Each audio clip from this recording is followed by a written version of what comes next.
Nagsimula ng linggo ng umaga, nabuo samahang ubod ng ganda.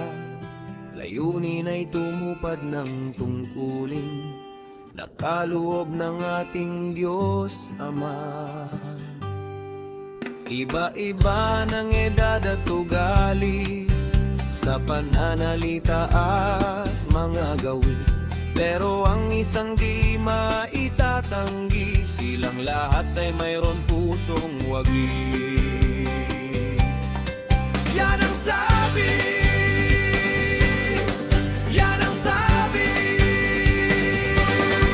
Si Maureen, Perly, Teresa at Yona, ang Pinay na magaganda.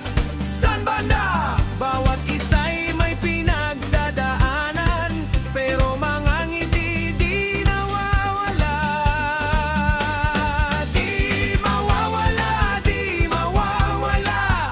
Te Maureen, kadiwang ninang ng lahat, mga payo niya'y nakakagulat. Simpleng banat, ikaw ay mamumulat, buti na lang maganda ka ngayon. Yan ang sabi niya kay Perly. Neneng-nene pa siya nagumpisa, sa tungkulin ay may pagtatalaga.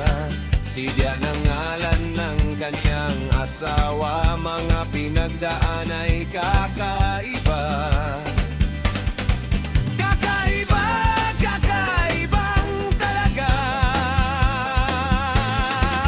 Siyempre ako naman ang bida, Ate Teresa niyong maladyosa. Mga kwentuhan ay bumabangka, pero ayaw na ayaw kong kumanta. O wala nang kokontra. Ang propesora na ating si Diona, magandang aral ay dala-dala.